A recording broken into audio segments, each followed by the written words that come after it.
This is a guest essay written by Nahum Kaplan of Moral Clarity.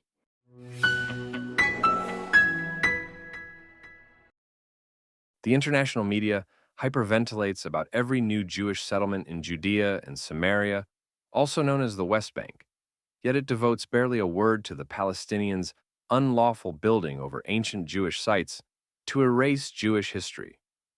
It is morally obscene and logically absurd that Jewish settlements on empty land in Judea and Samaria spark international outrage, while Palestinians building over sacred and ancient Jewish sites sparks none. When it comes to reporting on Israel, what does not get reported is just as important as what does. The international media's anti-Israel bias is well established, and selective reporting is one way it skews the narrative to make Israel look bad. Mainstream media would have you think that Judea and Samaria is Palestinian land that Israel is encroaching on with illegal settlements, while the hapless Palestinians are fighting to hold on to their heritage. Every part of that sentence is wrong. I will spare you relitigation about why Judea and Samaria is not occupied and why, in turn, it is part of Israel, or how the media regularly misreports on Jewish settlements. Rather, I will look at the illegal construction that the Palestinian Authority engages in as a matter of policy designed to deny historical truth. Foreign correspondents do not report on this because they have lazily swallowed the Palestinians' provably fictitious narrative. It is also partly ignorance. Few reporters have any meaningful knowledge of history, and most of them have spent little time in Judea and Samaria and done so only under tight Palestinian Authority supervision. Judea and Samaria is divided into areas A, B, and C. The Palestinian Authority administers Area A fully, and it administers Area B, but shares security responsibilities with Israel. Israel has overall security responsibility and authority over Jewish residents there, while the Palestinian Authority has jurisdiction over its Arab residents. Most Palestinians live in areas A and B. Israel administers Area C, which is where the Jewish settlements are. This framework was part of the 1990s Oslo Accords peace process between Israel and the Palestinians, agreements that the Palestinians desecrated and that Israel persists with, for reasons that escape me. Here is a list of Palestinian Authority desecrations in the biblical heartland. These sites are of incredible historical significance and deeply important to Jews and Christians. In theory, many are Muslim holy sites too. Yet, as we shall see, Muslims do not really care about them. First, there is Sebastia, also known as Samaria. The ancient city of Samaria was the capital of the northern kingdom of Israel in the 9th century BCE. It is in Area B, and the Palestinians have extended nearby villages and planted agriculture on parts of the site. The Palestinian Authority insists that these buildings are not on land formally recognized as archaeological sites, but archaeologists weep just the same, knowing their historical importance. Samaria is also of great significance to Christians, since it was associated with the early Christian community in the Herodian period, and tradition links it to John the Baptist's beheading. Then, there is Tel Shiloh. Tel in Hebrew is generally translated as a short hill, a mound really, but its strict meaning is a hill or mound, formed from successive layers of strata. When you see Tel in a place name, it is a strong clue that people have lived there since ancient times. Those people were Jews. Shiloh was an important Israelite religious center before Jerusalem was established as the capital. It is where the Bible says the tabernacle was located for more than 300 years. Located in Area C, archaeologists are still working the site, and it attracts its share of pilgrims. The Palestinian Authority, however, is busy building illegal shacks and agricultural terraces around it, obscuring the site and waiting for the day they can build over it completely. There is also the Tomb of Joseph, also known as Nablus or Shechem. The burial place of the patriarch Joseph sits just outside of the city of Nablus, which is the ancient Jewish city of Shechem. It has been a pilgrimage site for centuries. In Area A, the tomb has been vandalized and damaged many times, and quite extensively so during the Palestinians' murderous Second Intifada from 2000 to 2005. The Palestinian Authority has built in the surrounding areas, including obtruding onto the sacred site.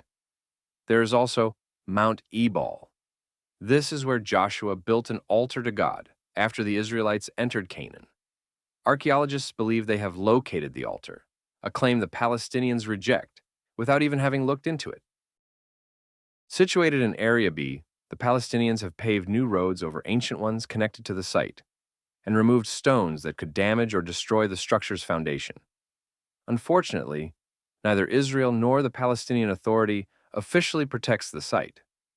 There's also Nabi Samuel, the burial place of the prophet Samuel, which is an Israeli national park. While Nabi Samuel is in Area C under full Israeli control, it is adjacent to Palestinian communities that expand their villages and grazing lands into the park. Then, there is Herodium, also known as Herodion. King Herod built this fortress between 23 and 15 BCE. Herod himself is buried there.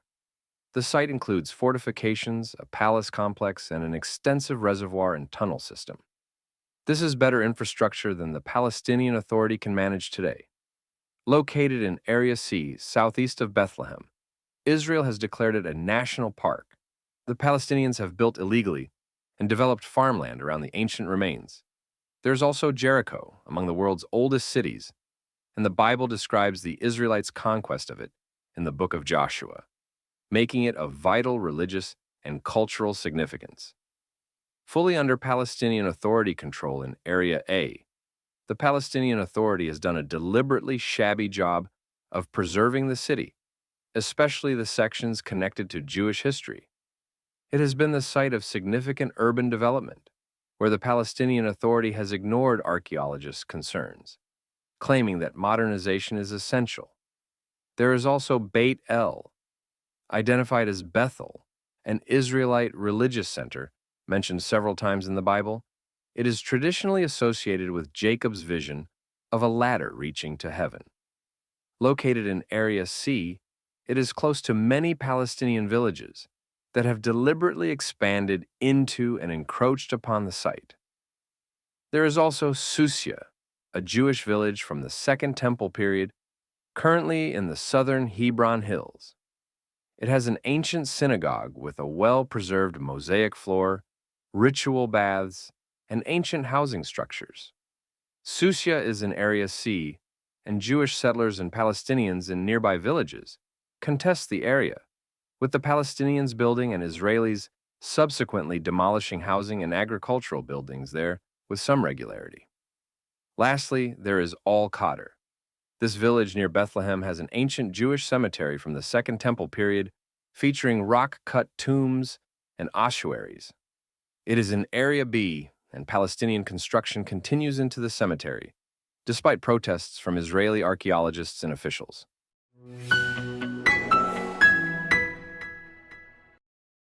Palestinian encroachment and development on these ancient sites is not about land. It is about erasing Jewish history. The Palestinian Arabs are colonialist interlopers who know that archaeology proves that Jews are indigenous to Judea and Samaria. The Palestinian strategy is to try to wipe out traces of this history by building over it under the guise of development.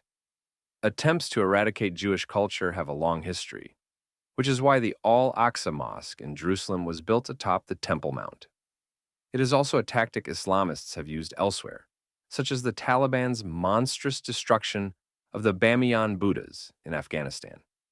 This policy reveals another unpopular truth, that Islam hardly cares about Judea and Samaria, just as it hardly cares about Jerusalem. While these sites are theoretically important to all the monotheistic faiths, the Palestinian Authority is eager to build over them. The land of Israel, dating back several centuries, was a neglected backwater under Arabian and Ottoman Muslim rule, with Islam's most important places being Mecca and Medina.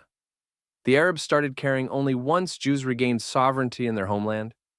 It is this that the Arabs cannot abide, because anti-Semitism is baked into them and their religious political beliefs, which is the real cause of the Israeli-Palestinian conflict. The global lack of outrage about illegal Palestinian construction over sacred Jewish sites and the media's lack of coverage of it shows their anti-Israel bias and their woeful understanding of the conflict's origins and nature. The international community, with its imbecilic demands for a two-state solution, are inherently supporting these efforts to wipe out Jewish history. It should be a matter of eternal shame that Western governments support such a thing. It is also an act of suicide. These ancient sites matter beyond religious political belief. Jerusalem, Athens, and the Enlightenment are Western civilization's cultural and intellectual pillars. The West is in a civilizational conflict with Islamism, and allowing Islamists to build over ancient Jewish sites is to bury one of the West's foundations. That cannot be a good idea.